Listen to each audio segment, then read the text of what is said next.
Bon, la famille, cette vidéo est importante pour les personnes qui me regardent, mais également pour les... Salut tout le monde, c'est NasGamer06, on va regarder une story d'Abdallah Ridi GameX13 et après la vidéo, je vous dirai mon avis, n'hésitez pas à mettre un pouce bleu et bon visionnage. Bon, la famille, cette vidéo est importante pour les personnes qui me regardent, mais également pour les youtubeurs, streamers ou même influenceurs qui me suivent. C'est très important. On va parler aujourd'hui de deux problèmes que j'ai rencontrés depuis que je fais des placements de produits dans ma vie, d'accord? Il faut savoir que moi, quand j'ai commencé YouTube il y a 8 ans, pendant les 4 premières années, je ne faisais pratiquement pas de placement et les seuls placements de produits que je faisais, c'était avec Xbox, PlayStation ou encore à l'époque, pour ceux qui s'en rappellent, avec Ubisoft, le truc de jeux vidéo, ok? Quelques années plus tard, j'ai été contacté quand mon Instagram a commencé à exploser, forcément. On a commencé à me contacter, des agences ont commencé à me contacter en me proposant forcément des placements de produits et en proposant de prendre un pourcentage sur mes placements, mais que eux en fait ils gèrent tout avec le client et surtout ils font en sorte que le placement soit carré, que tout soit carré, que tout le monde soit bien, et eux en fait ils discutent directement avec la personne qui va payer le placement et la personne qui le fait. Et donc, comme je vous disais, l'agence, elle va vraiment gérer le placement, elle va vérifier que le placement que le youtubeur ou l'influenceur ou le streamer va faire soit carré, c'est leur but. Parce que, en fait, on leur donne 20% ou 15% selon les agences, d'accord? Et en fait, leur but, c'est justement de vérifier. Nous, genre, ils vont proposer, je sais pas, un placement pour un écran Samsung, un placement pour les cartes Pokémon, un placement pour un jeu. Toi, tu dois juste voir si le placement va te plaire ou pas. Ok? Et eux, ils doivent faire en sorte d'avoir vérifié que le placement soit carré, que le client soit carré, que le client paye bien, que les clients n'arnaquent pas, que nous aussi, youtubeurs, influenceurs ou streamers, qu'on fasse bien la pub, qu'on dise pas des trucs qu'il ne faut pas dire, ou qu'on dise par exemple, on va pas dire ouais, salut, je vous présente un jeu de merde. Tu vois, voilà, un minimum, tu présentes le jeu, c'est que tu aimes bien ce que tu présentes. Sinon, tu vas pas dire, hey, salut, aujourd'hui, je vous présente un jeu de merde. Tu vois, donc, vraiment, en fait, l'agence va tout gérer. Non, donc comme je viens de vous parler, du coup, voilà, comme je vous dis, l'agence va vraiment tout gérer. Faire en sorte que le client soit content, et que l'influenceur soit content, et que la communauté au milieu qui va après acheter le produit ou non soit contente aussi, s'il y a possibilité d'avoir des réductions, si...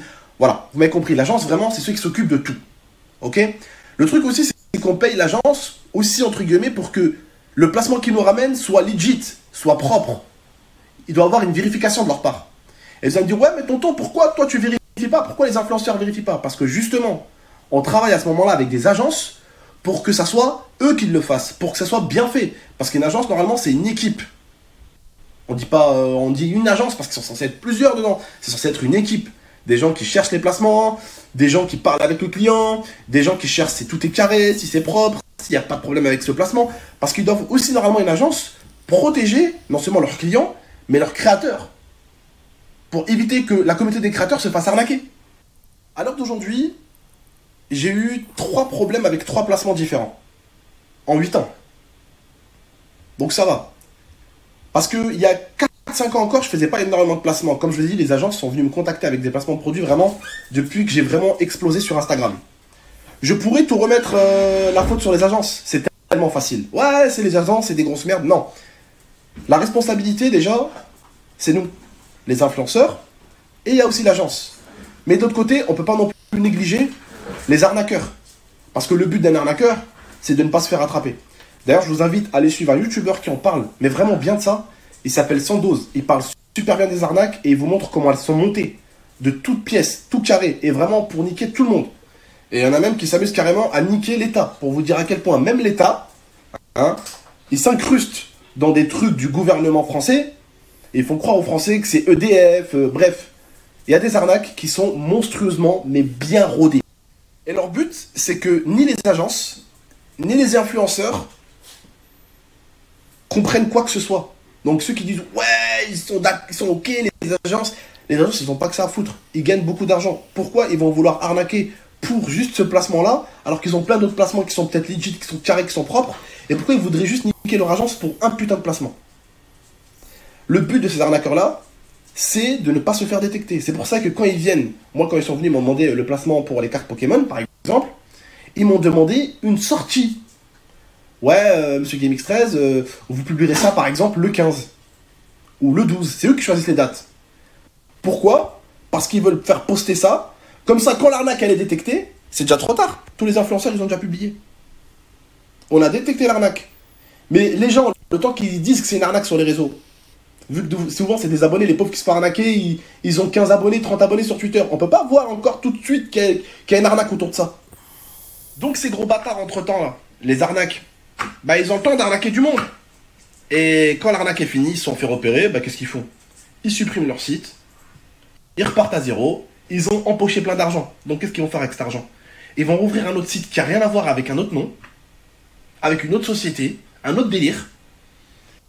Et puis au début, ils vont faire des placements propres, donc des vrais placements, avec des vraies cartes, des vrais trucs, pour qu'ils aient des bons avis et tout. Et juste après, bam, on repart sur la même chose. Masse arnaque, que de la merde, que du vol, et c'est reparti. Des fois d'ailleurs, même si ces marques-là, des fois, ces arnaques, n'achètent pas des fois même leurs commentaires. Vous savez, sur leur site, ils achètent des commentaires positifs, avec des étoiles. Donc quand les agences, ils vont vérifier. Ouais, j'ai bien reçu mes cartes, très bonne qualité, 5 étoiles, 5 étoiles, 5 étoiles. Ben les agences, ben elles se font niquer. Vous faites niquer, je me fais niquer. Tout le monde se fait niquer. Donc à un moment donné, on peut mettre la faute sur moi, on peut mettre la faute sur les agences, mais c'est trop facile. Mais c'est ces arnaqueurs le problème.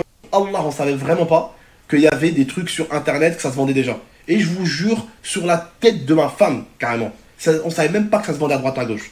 On savait même pas au départ. On savait même pas. Donc, j'ai laissé mon gérer le bail, après je l'ai aidé pour son bail. Après on l'a su. Les cartes Pokémon restent en contact.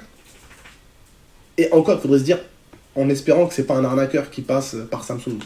C'est ce que je veux dire ou pas? Est-ce que vous voyez ce que je veux dire? En fait, s'ils ont un placement par semaine, et quand je dis ça, j'abuse pas. Je n'abuse pas, c'est 15 placements par semaine. Comment vous voulez qu'ils vérifient les 15 placements? Donc forcément, vous devinez bien, dans les 15 placements, il va en avoir 7 legit et 7 arnaques, par exemple. Donc après, ils vont passer pour des connards parce que, bah, sur leurs 15... Après 10 heures de studio, yo, chaud comme Marseille, Paris, yo, pour faire BFM TV, on passe au radar. J'ai fait mes courses, j'arrive pour le live. On a racheté de l'eau et j'arrive. Voilà. C'est l'eau. Et maintenant, celui qui me demande... Donc voilà, donc il a expliqué l'histoire là de l'arnaque des cartes Pokémon, fausses cartes Pokémon apparemment. Je suis pas au courant du tout de l'histoire, mais c'est vrai que les arnaqueurs quand même, ils sont intelligents. Ils sont intelligents. Comme j'ai vu une meuf qui a passé une annonce d'arnaque, j'ai repéré que c'est une arnaque. Voilà la présentation, tout ça, comment elle a présenté le... Et j'ai noté l'adresse, j'ai fait des recherches dessus, il n'y avait rien. Je sais que c'est une arnaque, mais il n'y avait rien. Ils ont pris une nouvelle adresse Snap. Voilà, une nouvelle adresse Snap, une nouvelle adresse Telegram. J'ai beau fouiller partout sur le net, je trouve rien dessus parce que c'est trop frais. C'est trop frais, mais c'est ça aussi le rôle des agences aussi. C'est de ne pas prendre quelqu'un, ouais, comme il a dit, ils peuvent faire des fausses évaluations. Il y a des entreprises aussi qui ferment tous les 2 mois pour éviter de payer des charges et de se faire repérer. C'est compliqué tout ça. C'est compliqué tout ça, c'est compliqué tout ça. Donc je vais me renseigner un petit peu sur le sujet. N'hésitez pas à me dire ce que vous en pensez dans les commentaires, à mettre un pouce bleu, à vous abonner et à cliquer sur la cloche. Et je vous dis à très bientôt pour de nouvelles vidéos. Merci d'avoir regardé.